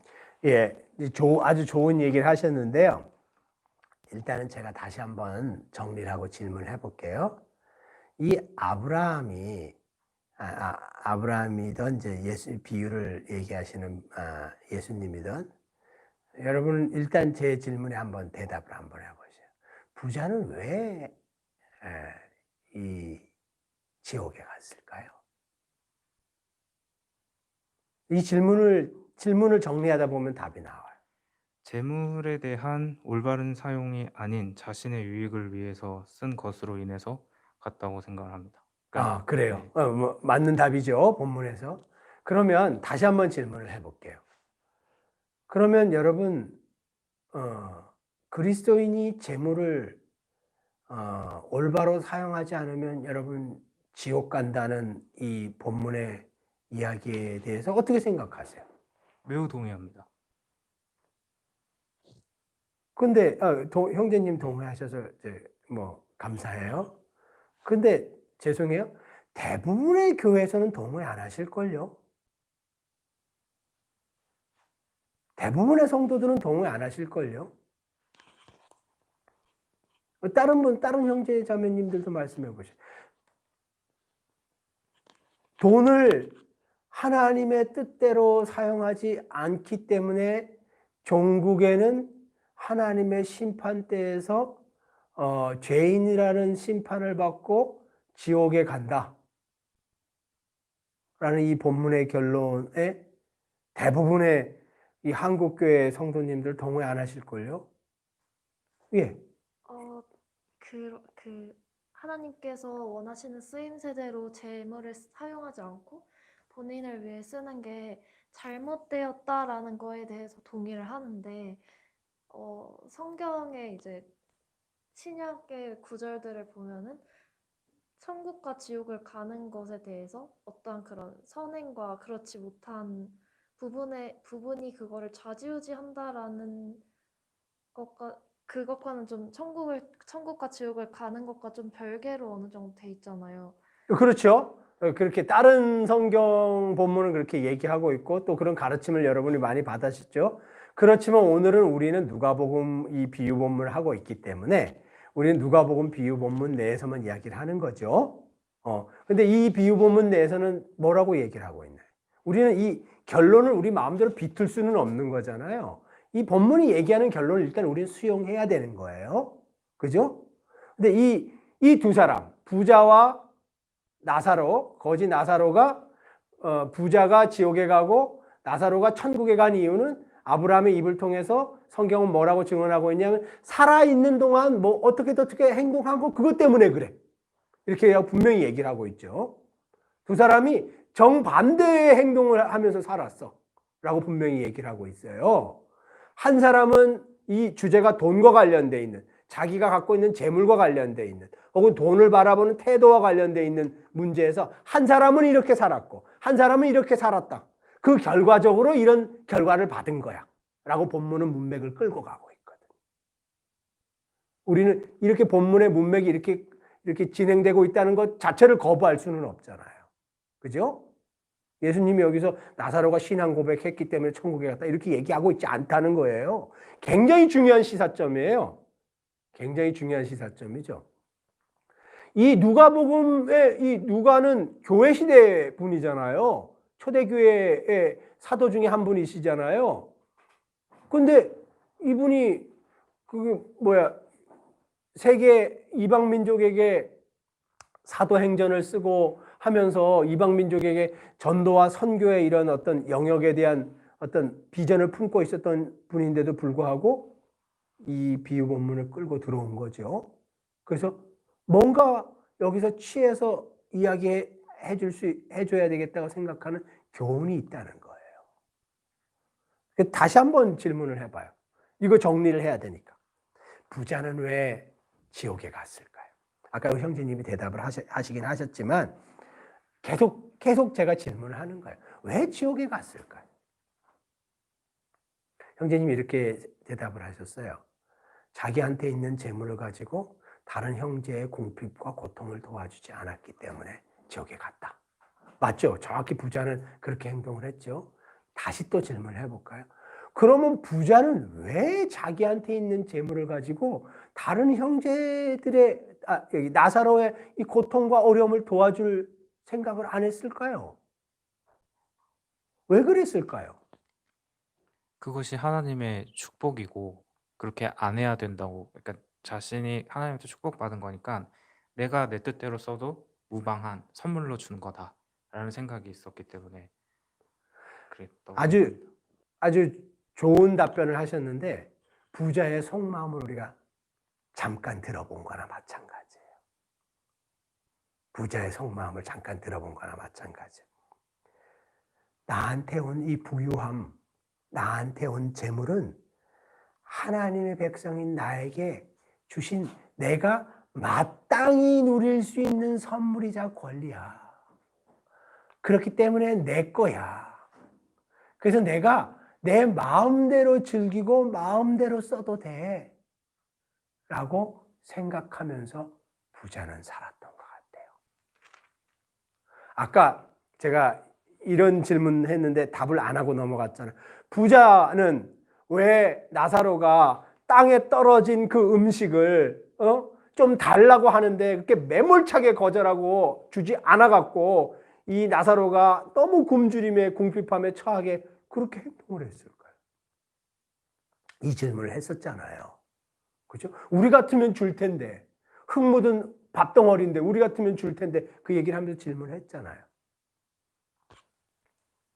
여러분 부자가 갖고 있는 마음이 어떤 상태인지 좀 눈치를 채셨어요? 혹시 하는 생각이지만 이 재물의 축복이 하나님의 선물이라면 재물의 궁핍은 하나님의 저주다. 그렇게 생각할 수도 있었죠. 그렇게 생각할 수도 있었죠. 아까 선생님이 계속 질문을 했잖아요. 이제 다른 의견이 나왔지만 이 부자는 자신이 결국에 이런 처지에 처해 있는데도 불구하고 왜 자신이 아브라함의 유업을 지금이라도 계속 있는 하나님의 유업 안에 있는 자라는 이런 확신을 가졌을까요? 부자가 이게 맞아요. 뒷부분에 가면은 뉘우치는 얘기도 나오죠. 그러나 제가 볼 때는 반은 뉘우치고 반은 안 뉘우치어요. 이 사람 안 뉘우치는 이 배짱은 도대체 어디서 나온 걸까요? 그리고 이런 부자의 태도를 갖고 예수님이 제자들에게 혹은 성령님이 교회 시대의 성도에게 하시고자 하는 얘기의 어떤 핵심은 뭘까요? 예, 얘기해 보세요. 얘기하실 거 있으면 얘기해 보세요. 아까 같은 맥락으로 봤을 때 살아있을 때 받았던 그런 부유함이 하나님의 선물이고 그게 마땅하다라고 생각을 했으니까 자신은 이미 그런 사람인데 지옥에 지금 가 있는 거에 대해서 아직 그래도 나는 그런 걸 요구할 권리가 남아 있는 그런 아브라함의 자손이다. 네, 생각을 아주 좋은 답변을 하셨는데요. 유대인인 부자가 아브라함의 자손이라고 자기가 살아 생전에 자기가 그렇게 자기 자신의 어떤 신분을 확정하고 그렇게 생각한 이유는 뭘까요? 나 아브라함의 유업을 받을 사람이야. 살아 있을 때 그렇게 스스로를 생각한 그 가장 어떤 근본적인 어떤 이유는 뭘까요? 주변 환경이었을 것 같습니다. 다른 사람들도 다 그렇게 살고 유대인들의 삶 자체가 다들 바리새인들이 그랬고 또한 자기가 일단 돈이 있고 권력이라고 할까요? 아무튼 돈이 계속 생기고 하니까 환경적으로 봤을 때는 자기가 생각하는 게 맞다라고 생각할 수밖에 없게끔 모든 것들이 주어지기 때문에 예, 환경.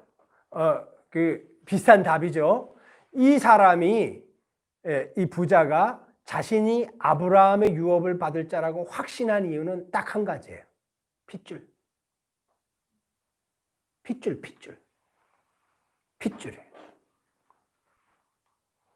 그래서 계속 요구하는 거예요. 나 유대인으로 태어났잖아요. 나 유대인이에요. 나 당신의 후손이에요. 그래서 유업의 약속이 나한테 있는 거잖아요. 그래서 당당히 아브라함에게 계속 요구를 하는 거예요. 나사로 보내줘요. 제시켜야 돼요. 당당히 요구를 하는 거예요. 나 유대인이에요, 유대인. 요거를 요새 버전으로 바꾸면 어떻게 바꿀 수 있을까요? 요새 버전으로. 나 신앙 고백한 사람이에요. 나 침례받은 사람이에요. 나 교회 회원이에요.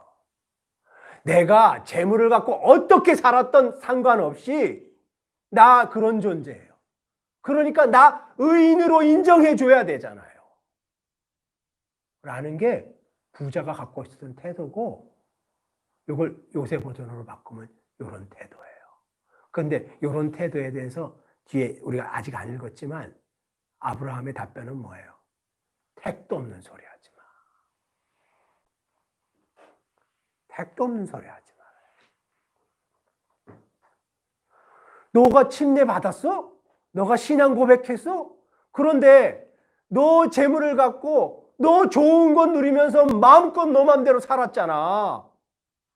그래서 너 지옥에 간 거야. 지옥에 온 거야. 라고 아브라함이 답변을 하고 있다는 거죠.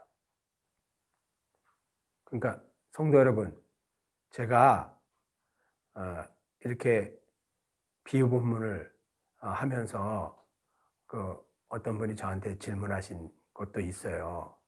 형제님 비유 본문을 들어보니까 어떻게 꼭 사람이 행위로 구원을 받는다는 얘기를 하는 것 같아요. 믿음으로 구원받는다고 성경은 분명히 써 있는데 행위로 구원을 받는다고 계속 강조를 하는 것 같아서 잘못 교리를 가르치시는 것 같아요. 이렇게 말씀하신 분도 있어요. 그분의 어떤 지적도 옳죠. 옳죠. 맞죠. 그러나 제가 이렇게 답변 드릴 수 있어요. 이 우리가 읽은 비유 본문 내에서는 믿음의 영역에 대한 표현이 없다는 거예요. 믿음에 대한 믿음은 이 지금 부자와 나사로 본문의 쟁점이 아니에요. 믿음은. 신앙 고백은 여기 쟁점이 아니에요. 회심했냐? 뭐 이런 게 쟁점이 아니에요. 예수님이 단 한마디도 그 얘기를 꺼내고 계시질 않아요. 여기에 쟁점은 뭐예요? 너가 살아생전에 하나님이 맡겨주신 재물 어떤 태도로 썼냐? 요거예요, 쟁점은. 간단히 얘기하면 이거예요. 그것 때문에 한 사람의 운명은 이렇게 되고 한 사람의 운명은 이렇게 됐다. 이렇게 얘기하고 있거든요. 이 본문은 우리가 다른 방식으로 읽어낼 수가 없어요. 그렇지만 내가 침례나 세례를 받았기 때문에 난 천국에 이 본문을 이렇게 비틀어서 읽으면 안 되잖아요. 이 본문은 그걸 지지하고 있지 않잖아요. 그래서 그렇게 정직하게 말씀드릴 뿐이에요. 여러분이 이제 생각하고 고민하고 받아들이시는 거죠. 몫은 여러분의 몫이죠. 여기서 그렇지만 부자가 그래도 아브라함의 품에 들어갔다. 유대인 혈통이기 때문에 아브라함의 유업을 이어받았다. 이렇게 본문이 끝나고 있지 않잖아요. 그러니까 그렇게 읽으시면 안 돼요. 그게 제대로 성경을 읽는 건 아니에요. 조금 더 읽어볼게요. 조금 더 읽어볼게요. 자, 26절. 그뿐 아니라 너희와 우리 사이에 큰 구덩이가 놓여 있어 여기서 너희에게 건너가고자 하되 갈 수 없고 거기서 우리에게 건너올 수도 없게 하였느니라. 27절. 27절부터도 이제 재미난 표현이 나와요. 27절부터 한번 읽어볼게요. 27절. 이르되 그러면 아버지여. 이 사람 끈질겨요. 누가 얘기하는 거예요? 부자가 얘기하는 거잖아요. 아버지여 구하노니. 여기서 구하노니라는 단어는 그냥 요청한다는 뜻이 아니고 이 단어를 한번 제가 찾아보니까 어떤 뜻이냐면 선택된 백성으로서의 기본 권리를 요청하노니라는 뜻이에요. 나에게 아직도 있는 기본 권리를 요청합니다 라는 뜻이에요. 내 것 아직 남아있잖아요 라는 뜻이에요. 근데 이 사람 어디 있어요? 지옥에 있어요. 누구에게 얘기해요? 아브라함에 얘기해요. 누가 얘기해요? 부자가 얘기해요. 뭐라고 얘기하는 거예요? 나 지옥에 있지만 그래도 당신 백성이에요 라는 뜻이에요. 그 권리 나한테 있잖아요. 기본 권리 나한테 있어요. 그렇기 때문에 내가 요청할 수 있어요 라는 뜻의 단어를 썼어요. 근데 뭘 요청을 하나요? 기막힌 걸 요청을 해요. 기가 막힌 걸 요청을 해요. 나사로를 내 아버지 집에 보내줘요 라는 걸 요청을 해요. 여러분 여기서 내 아버지 집은 이 부자의 아버지 집일 수도 있지만 큰 범위로 생각하면 누굴까요? 유대민족이 유대민족. 우리 아버지 집에 보내줘요. 보내줘서 뭘 얘기를 하라는 거예요? 좁은 의미로 얘기하면 형제 5 얘기가 나오잖아요. 그래서 아버지 집일 수 있어요. 근데 이걸 확장하면 부자와 같은 천국관, 부자와 같은 아브라함으로부터 유업을 받을 수 있다고 생각하면서 세상을 살아가는 이런 유대인들 전체를 아버지의 집이라고 표현하고 있어요. 이런 사람의 무리를 아버지의 집이라고 표현하고 있어요. 그 사람들에게 나사로를 보내달라는 거예요. 아브라함에게 요청하는 거죠.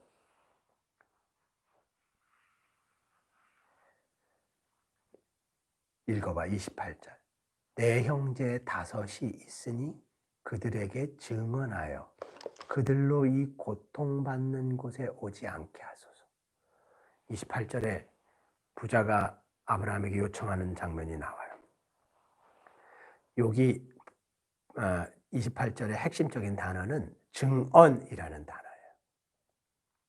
증언은 어떤 의미의 단어의 의미인지 여러분 혹시 아셔요? 증언은 명백한 증거를 가지고 설득한다라는 뜻이에요. 명백한 증거를 가지고 설득한다. 그렇다면 나사로가 뭘 가지고 무슨 어떤 증거를 가지고 자기 형제 5명에게 설득하기를 부자는 바란다는 거예요. 간단히 얘기하면 어떻게 얘기할 수 있어요? 형제들이요. 이 부자가 예를 들어 제일 첫째 형제라면 이 형처럼 살면 안 된다는 거잖아요. 나처럼 살면 안 돼. 나처럼 살다가 죽으면 지옥 와. 뭐 이런 얘기잖아요. 나처럼 오해하면서 살다가 나처럼 오해하고 신앙생활 하다가 덜컥 죽으면 이렇게 되는 거야. 절대로 그러면 안 돼. 뭐 이런 얘기를 증언해 달라는 거잖아요. 나사로가 가서 여기서 부자처럼 산다는 건 무슨 얘기예요? 무슨 뜻이에요? 자기가 요새 말로 바꾸면 자기가 하나님의 백성이라고 자기 스스로 확신하며 살면서 하나님이 맡겨주신 재물로 고통받는 형제 자매들을 돕지 않아서 하나님이 생명을 가지고 갔을 때 덜컥 지옥으로 떨어지는 일, 뭐 이렇게 정의할 수 있을 것 같아요. 이게 부자가 겪은 일이잖아요. 그죠? 그렇게 살지 말라고 형제에게 증언해 달라고 이야기를 해요.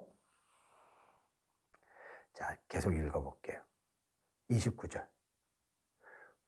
근데 당연하죠. 아브라함이 이렇게 답변하는 건 안 된다는 거잖아요. 안 된다. 아브라함의 입장에서는 부자를 볼 때 부자가 아브라함의 유업을 이을 자예요? 잊지 못할 자예요? 잊지 못할 자예요. 그렇기 때문에 29절 같은 답이 당연히 나오는 거죠. 29절에 이렇게 얘기를 해요. 아브라함이 이르되 그들에게 모세와 선지자들이 있으니 그들에게 들어라. 못 보내겠다는 거잖아요. 나사로. 못 보내겠다는 거예요.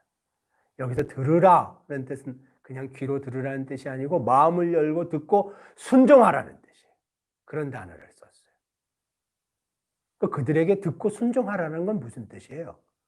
하나님이 주신 재물관, 하나님이 가르치시는 재물관, 그걸 듣고 그들이 평생 사는 동안 그렇게 재물을 써야 된다. 그 길에 순종하라.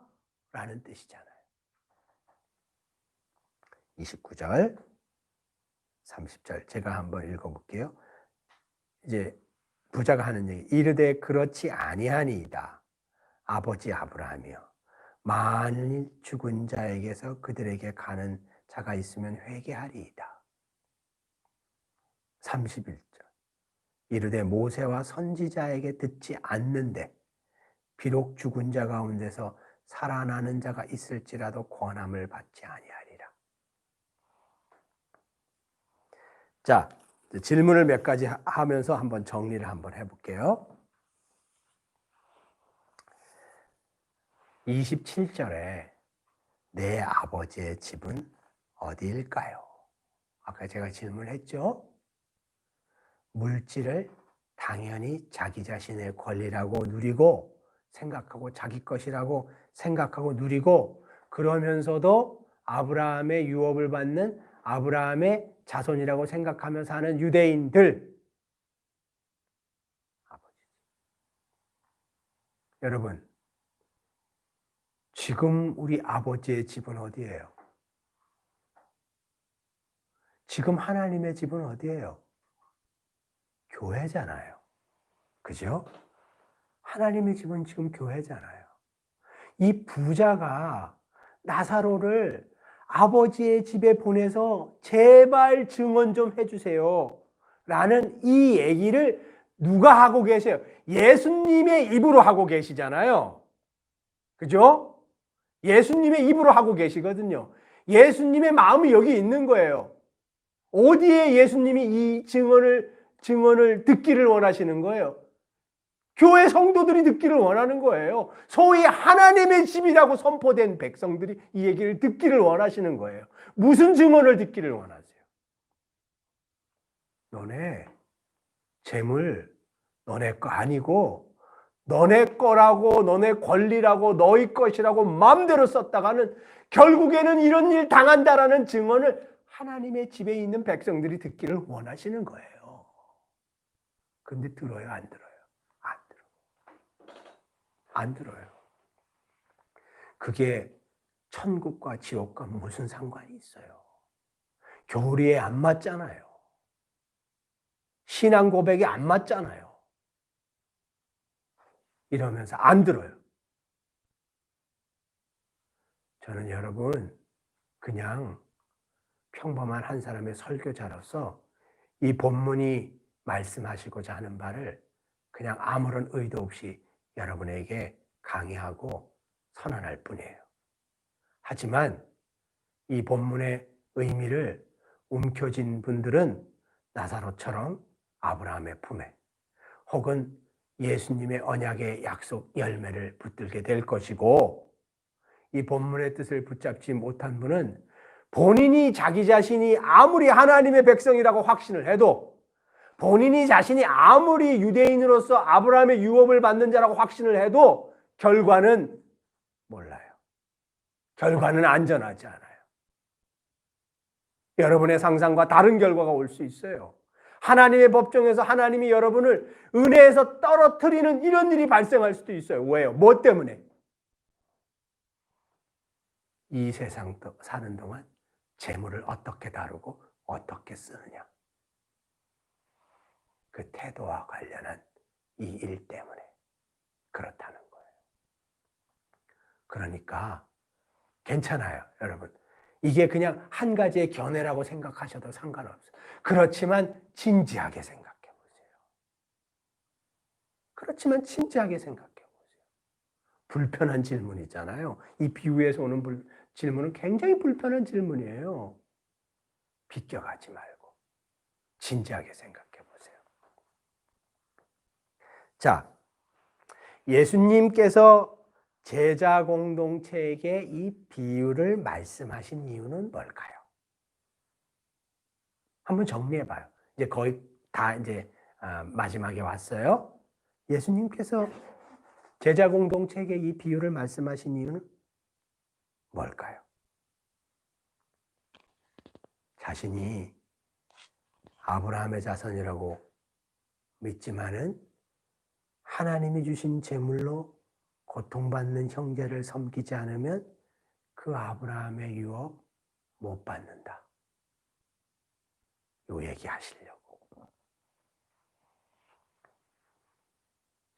누가는 이 비유를 들어서 누가 공동체에게 무슨 이야기를 하고 싶었던 걸까요? 예수님 십자가로 열린 하나님 나라에서는 재물을 갖고 형제를 책임지고 돕지 않으면 하나님 나라의 유업을 받을 수 없다. 라는 얘기를 하려고. 여러분, 제가 여러분에게 내리는 이 결론이 대단히 비기독교적이고 비그리스도적이고 비신앙적이라고 저를 비난하거나 힐난하실 수 있어요. 저는 그거 충분히 이해하고 감내할 용의도 있어요. 그럼에도 불구하고 이 본문은 그렇게 결론을 내린다는 거예요. 그러니까 여러분, 이 본문이 내리는 결론을 한번 잘 생각해 보세요. 또 한 가지 질문 한번 던져볼게요. 여러분이 한번 이 질문에 한번 답변을 잘 해보셔요. 신약 시대에 모세와 선지자들의 말씀이 본래 뜻을 드러낼 때 그 모습을 보면 우리가 상상한 것을 넘어서서 급진적이고 굉장히 새로운 의미를 갖게 됩니다. 그런데 돈, 재물에 대한 예수님의 가르침 또한 대단히 급진적이고 질적으로 아주 새로운 이런 가르침을 주고 계세요. 우리가 읽은 이 부자와 나사로의 비유 또한 마찬가지예요. 이렇게 재물, 소유, 돈에 대한 예수님의 급진적인 해석, 혁명적인 적용, 이런 것에 대해서 여러분 어떻게 생각하세요? 여러분 어떻게 반응하실 거예요? 거부하실 거예요? 회피하실 거예요? 순종하실 거예요? 어떻게 하실 거예요? 아마 이 부자는 저 나사로 내 책임 아니야. 내가 안 도와줘도 쟤 어디 가서 얻어먹겠지. 그리고 내가 인생은 즐거워라고 하면서 막 잔치하고 있는데 와갖고 꾸물꾸물 귀여우든 뭐 불편한 몸으로 와갖고 먹을 걸 달라고 구걸하니까 잔치의 흥도 깨져.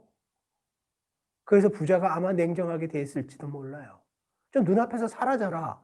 인생의 밝은 면만 봐야 되는데 왜 네 같은 놈 자꾸만 나타나서 내 인생 즐겁다는데 왜 방해하냐. 이러면서 그런 형제들이 맨날 그런 자매들이 맨날 와갖고 나한테 와서 인생의 구차한 얘기하고 삶의 어려운 얘기하고 경제적으로 궁핍한 얘기하고 도와달라는 얘기하고 그러니까 난 삶을 행복하고 즐겁게 살고 싶은데 좀 누리면서 살고 싶은데 근데 자꾸만 형제 자매들이 와서 도와달라 그러는 거예요. 비슷한 상황이죠. 안 왔으면 좋겠어. 교제를 좀 끊어. 전화가 오네. 전화 받지 말아야지. 시간 없다 그래야지. 비슷한 상황이에요.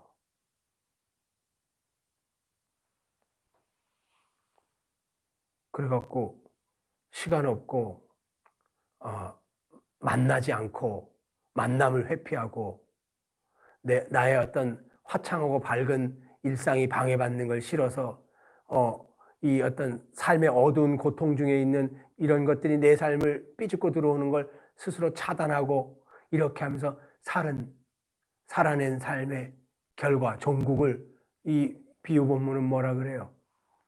지옥, 하데스, 음부 이렇게 얘기한다는 거죠. 또 한 번 질문 던져볼게요. 여러분 경제적으로 우리 청년들이 또 대답하실 수 있어요. 경제적으로 여러분 부자예요? 아니에요?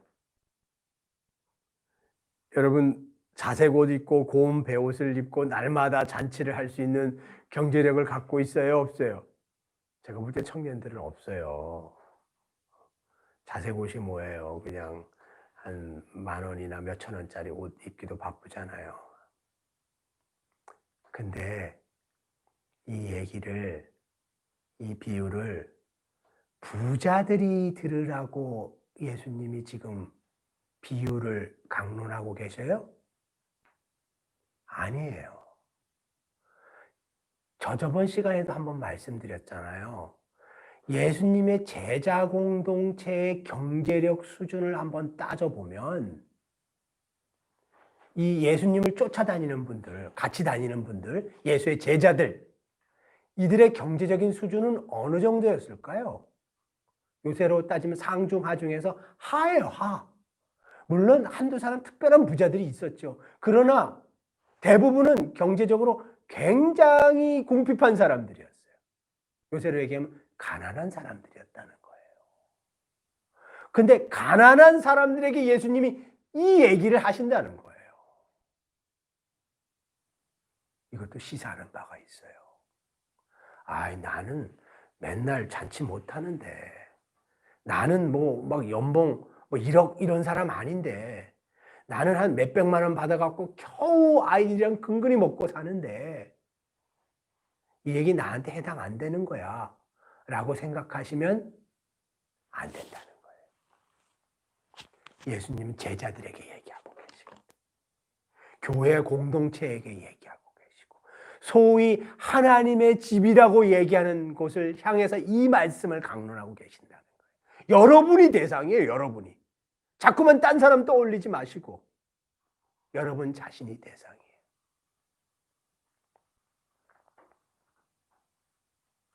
마지막 질문 한 가지 해볼게요. 오늘 본문은 하나님 나라를 사는 신약 공동체인 교회는 반드시 그 공동체 내 나사로, 간단히 얘기하면 나사로들이죠. 궁핍하고 병들고 생의 어려움을 겪고 있는 성도들을 돕는 것을 책임과 의무로 생각하고 그것을 행해야 한다. 만약 성도가 이 일을 잘 못 행하면 음부에 갈 것이다. 라고 이렇게 표현이 죄송해요. 위협하고 있어요. 본문이.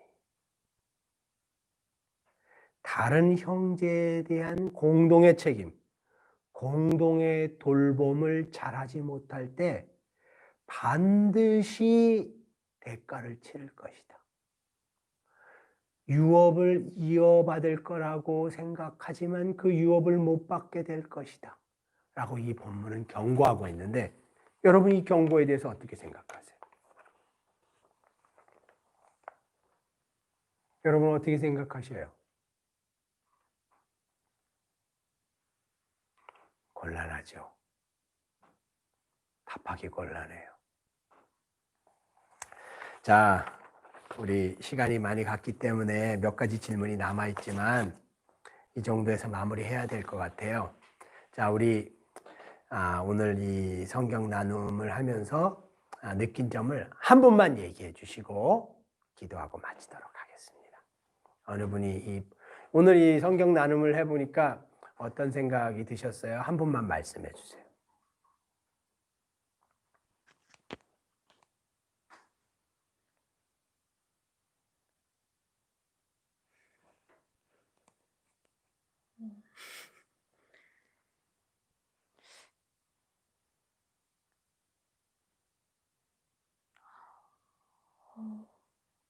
이런 본문은 소위 센 본문이에요. 센 본문. 아주 센 본문이죠. 아주 우리의 그 폐부를 깊숙한 곳까지 찌르고 들어오는 본문이죠. 이런 본문 성경에 없었으면 좋겠어요. 그러면 차라리 우리 신앙이 밑바닥부터 흔들리는 일은 없을 것 같아요. 이렇게 생각되는 본문이잖아요. 이 본문들이. 그런 본문이잖아요. 혼란은 없을 것 같아요. 예수님이 좀 나 좀 그만 괴롭혔으면 좋겠어요. 내가 신앙 고백을 하고 교회 회원의 공동체 회원이라고 했는데 왜 끝까지 쫓아와서 이렇게 곤란하게 만드는지 이렇게 생각되는 본문이죠.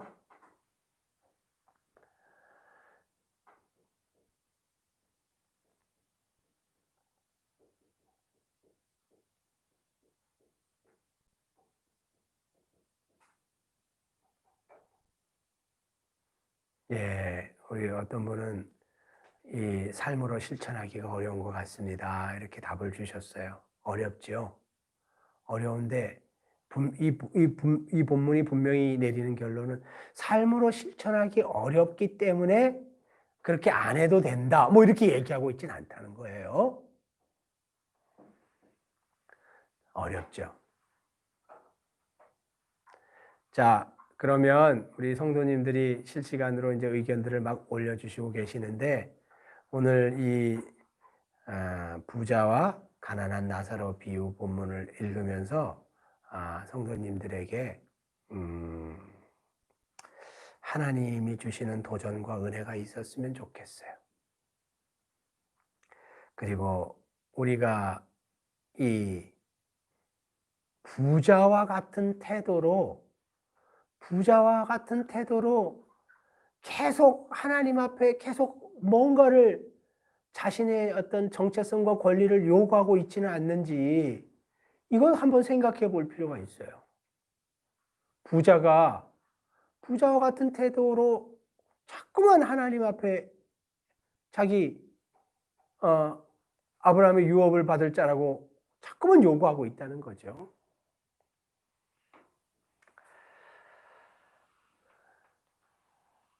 우리 성도님들이 이 돈, 재물, 돈과 관련되어 있는 삶의 태도,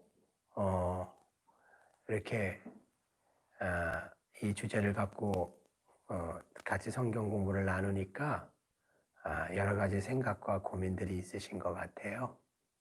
성령 하나님이 여러분에게 주신 것 그거 비껴가지 마셔요. 오늘 본문이 여러분에게 주신 깨달음 비껴가지 마셔요. 오늘 본문을 마지막으로 정리하면 하나님이 주신 재물을 하나님의 뜻대로, 즉 고통받고 어려움에 처한 형제 자매들을 위해서 쓰지 않으면, 그리고 그것이 자기의 당연한 권리라고 생각하고 사용하면서 생을 살으면 그 결과로 하나님이 약속한 은혜의 유업 받지 못한다는 거예요. 성경은 분명히 그 말씀을 하고 있어요. 이것에 대해서 신학적으로 뭐 어떤 도전과 어떤 논쟁을 하든 이 본문은 그 얘기를 하고 있어요. 그러니 여러분 개인이 이걸 한번 깊이 묵상해 보시기를 바라요. 오늘 이 수요 성경 나눔을 통해서 하나님 여러분 인생에 은혜를 주셨기를 바라고 돈으로부터 좀 자유로운 분들 되시기를 바랍니다. 기도하시고 마치겠습니다. 하나님, 오늘 하나님께서 말씀을 통하여 저희에게 전달하고자 하시는 바는 하나님께서 주신 재물을 어디에 어떻게 쓰였는가를 묻고 계십니다. 저희는 재물에 대해서 저희의 신체적, 정신적으로나 육체적으로나 노력을 통해서 얻은 대가라고 생각합니다.